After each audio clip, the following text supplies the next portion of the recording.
अगली जो सुनील भाई की शंका है, वो शंका आप जियों के सामने है भाई और बहनों।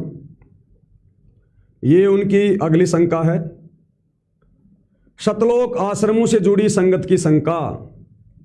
सुनील जाटियान, गांव धनाना, जिला सोनीपत, हरियाणा, सन 1997 से सतगुरु रामपाल जी के परम भगत की भूमिका में है। और यहां इन्होंने अपनी दूसरी जो शंका जाहिर की है उस वीडियो में, वो शंका है कि सुखदेव ऋषि ने भी शादी नहीं करवाई, आजीवन ब्रह्मचर्य का पालन किया, राजा जनक विदेही को गुरु भी बनाया, लेकिन फिर भी मोक्ष नहीं हुआ। क्यों? यानी ये सुनील भाई विषय वासनाओं के पक्ष में खड़े होकर कि भैया तुम सात संगति वाले कहते हो ना कि वही भगत पूर्ण मोक्ष प्राप्त करेगा, शतलोक जाएगा, जो ये तत्व ज्ञान होने के बाद रमेणी नहीं करवाएगा, शादी नहीं करवाएगा, या रमेणी शादी हो चुकी है और यदि ये तत्व ज्ञान समझ में आ गया कि ये विषय वासना भक्ति मार्ग में किस कदर बाधक हैं, तो फिर वो संतान उत्पत्ति नहीं करेगा, उसी दिन से फुल स्टॉप अपनी पत्नी के साथ में भाई बहन वाले संबंध स्थापित कर लेगा। या मान लो किसी के बच्चे उत्पन्न हो गए, उसके बाद में ये बात समझ में आ गई, तो उसके बाद फिर वो किनारा कर लेगा, हाथ जोड़ लेगा, मालिक से पैर पर पड़ के माफी मांगेगा कि परमात्मा ये विकार मेरा छुड़वाओ, और संकल्प कर लेगा, संघर्ष करेगा फिर वो।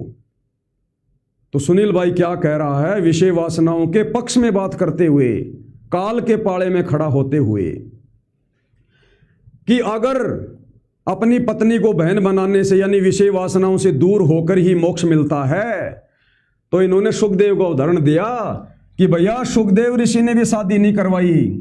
सबसे पहले तो मैं आपकी ये गलतफहमी दूर कर दूं, क्योंकि हमारा तो अभी गुरुदेव भगवान से मिलन हो नहीं पा रहा, कुछ परिस्थितियां अलग हैं, समय आएगा तब होगा।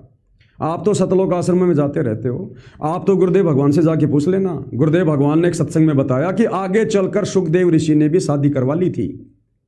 आगे चलकर जब राजा जनक से उसको ज्ञान हुआ ना, उसके बाद सुखदेव ऋषि ने भी शादी करवा ली थी। तो सुखदेव ऋषि ने भी शादी नहीं करवाई, चलो नहीं करवाई, और आजीवन ब्रह्मचर्य का पालन किया। और राजा जनक को, जो कि राजा जनक जिनको विदेही कहा जाता है, जिनके 10,000 रानियां थी, राजा जनक विदेही को गुरु भी बनाया, लेकिन फिर भी मोक्ष नहीं हुआ। क्यों? किसने बता दिया कि सुखदेव ऋषि का मोक्ष नहीं हुआ? किसने बताया भाई? क्यों झूठ बोल रहे हो? क्यों संगत में गंध फैला रहे हो भाई? अरे सुखदेव ऋषि ने जिस स्तर का मोक्ष प्रदान करने वाले गुरु को अपना गुरु धारण किया, राजा जनक को, उस स्तर का मोक्ष सुखदेव ऋषि को अवश्य मिला है। आज भी सुखदेव ऋषि उस मोक्ष का फायदा उठा रहा है, स्वर्ग में बैठा हुआ है। सुखदेव ऋषि ने राजा जनक को अपना गुरु बनाया था, और गुरुदेव ने बताया कि त्रेता युग में राजा जनक अधिकारी गुरु था स्वर्ग तक की साधना का। तो सुखदेव ऋषि ने स्वर्ग तक मोक्ष प्रदान करने वाले गुरु, अधिकारी गुरु राजा जनक से उपदेश प्राप्त किया था, और उसके बाद में सुखदेव ऋषि का फिर मोक्ष हुआ। आज भी सुखदेव ऋषि मोक्ष का आनंद ले रहा है, जिस स्तर का मोक्ष उसकी साधना से उसको मिलना था। अरे आपको तो जगत वाला ज्ञान भी नहीं है मेरे भाई। अरे सुखदेव कौन सा सतलोक जाएगा? कौन सा वो सतलोक वाले गुरु की भक्ति कर रहा था? तो सतलोक क्यों जाएगा? मोक्ष क्यों होगा? लेकिन उस मोक्ष प्राप्ति के लिए भी उसने पूरी गुरु मर्यादा निभाई। आप जो कह रहे हो ना कि सुखदेव ऋषि ने शादी नहीं करवाई, तो आप ही के शब्दों में ले लो, शादी नहीं करवाई ना उसने, और स्वर्ग तक के अधिकारी गुरु से नाम लेकर भजन किया, तो उसका वो ब्रह्मचारी उसके काम आ गया ना। शादी नहीं करवाई तो उसका मोक्ष हो गया ना, चला गया। और दूसरी बात, आपके मन में शंका हो जाएगी, इसलिए सारा समाधान पहले कर देते हैं। अब तुम कहोगे नहीं नहीं ऐसी कोई बात नहीं है, सुखदेव ऋषि को केवल इसीलिए मोक्ष नहीं मिला कि उसने शादी नहीं करवाई। शादी तो राजा जनक ने 10,000 करवाई, फिर वो स्वर्ग में क्यों गया? तो भैया ये काल के 21 ब्रह्मांड तक की जो ये व्यवस्था है ना, इसमें चाहे स्वर्ग हो चाहे महास्वर्ग हो, इसमें शादी करवाओ चाहे ना करवाओ, बच्चे पैदा करो चाहे ना करो, इस लोक की मर्यादाओं के अनुसार, क्योंकि इस लोक की मर्यादा है आपने जबरदस्ती शादी करवानी होगी। काल करवाएगा जबरदस्ती आपकी शादी, आपके कर्म भुड़वाएगा। तो इस गंदे लोग 21 ब्रह्मांड में जो स्वर्ग हैं, महास्वर्ग हैं, जो ये नकली मुक्तियां हैं, तो वहां के देवताओं की भक्ति वहां जाने के लिए आप चाहे शादी ना करो, चाहे शादी करो, चाहे कुछ भी करो, अगर आप साधना उस स्तर की कर रहे हो तो आप उनके लोक में अवश्य जाओगे। क्यों जाओगे? क्योंकि वो पूर्ण मुक्ति नहीं है, आपको फिर वापस जन्म और मरण में आना पड़ेगा। तो सुखदेव ऋषि अगर शादी भी अगर करवा लेता, वैसे तो गुरुदेव ने बताया कि शादी उसने करवा ली, लेकिन उसके बावजूद भी सुखदेव ऋषि स्वर्ग में गया, क्योंकि इस काल के लोक में ऐसी कोई बाउंडेशन नहीं है, क्योंकि काल का 21 ब्रह्मांड विषय वासना से ग्रस्त है। इसलिए इस लोक में यदि कोई शादी करवाए ना करवाए, और यदि वो विधिवत अधिकारी गुरु से नाम लेकर भक्ति करता है तो वो उस मुक्ति को जरूर प्राप्त करेगा। लेकिन ये विषय वासना वाली जो पाबंदी है, जो प्रतिबंध है, ये सतलोक के लिए है, सतलोक के लिए। अगर सतलोक वाले अधिकारी गुरु से दीक्षा लेकर सतलोक जाना है तो फिर विषय वासना त्यागनी पड़ेगी, क्योंकि जिस प्रकार 21 ब्रह्मांड में विषय वासना है, ये विषय लोक है, विषय लोक है। ऐसे ही सतलोक में विषय वासना नहीं है, विषय लोक नहीं है वहां पर। बहुत सारे भगत भाई बहन भ्रमित होकर कह देते हैं कि सतलोक में भी तो मैथुन क्रिया है।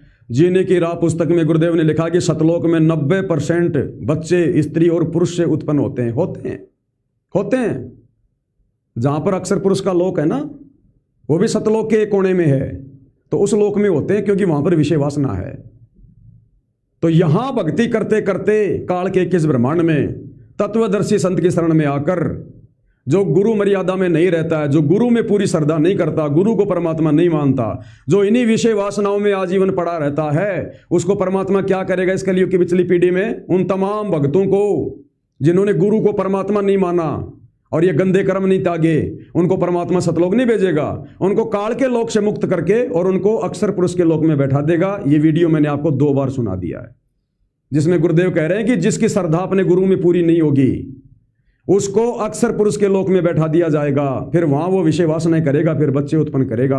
और 90% उत्पत्ति इस प्रकार अक्षर पुरुष के लोक में होती है, जो सतलोक के एक कोने में है। लेकिन अपनी मर्जी से वहां का कोई प्राणी सतलोक नहीं जा सकता, क्योंकि वो भी सतलोक से निष्कासित हैं।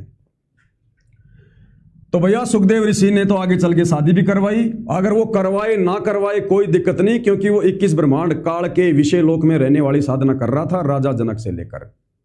तो राजा जनक जहां तक का अधिकारी गुरु था स्वर्ग तक की भक्ति का, तो उस अधिकारी गुरु से सुखदेव ने उपदेश लेकर जो भक्ति की, तो भैया वो तो स्वर्ग गया है, उसका तो मोक्ष हुआ मेरे भाई। आप ये कैसे कह सकते हो कि सुखदेव का मोक्ष नहीं है? आज भी सुखदेव गुरुदेव ने बताया स्वर्ग लोक में बैठा है, अपने कर्म भोग रहा है। और जब वो कल की आएगा लाखों साल बाद, विष्णु जी का 10वां अवतार, उस समय उसकी सेना में सेनापति बन के आएगा वो सुखदेव, सेनापति बन के अपने कर्म फोड़ेगा। और राजा जनक विदेही को गुरु भी बनाया, लेकिन फिर भी मोक्ष नहीं हुआ। तो भाई अवश्य मोक्ष हुआ, ये किसने कह दिया कि मोक्ष नहीं हुआ? हाँ, सतलोक वाला मोक्ष नहीं हुआ, क्योंकि सतलोक की भक्ति का अधिकारी गुरु राजा जनक नहीं था। राजा जनक तत्वदर्शी संत नहीं था, वो तत्वदर्शी गुरु नहीं था। लेकिन राजा जनक की जितनी औकात थी, जितनी हैसियत थी, उस हिसाब से अपने शिष्य का उसने पूर्ण मोक्ष किया, उसने स्वर्ग में उसको भेज दिया।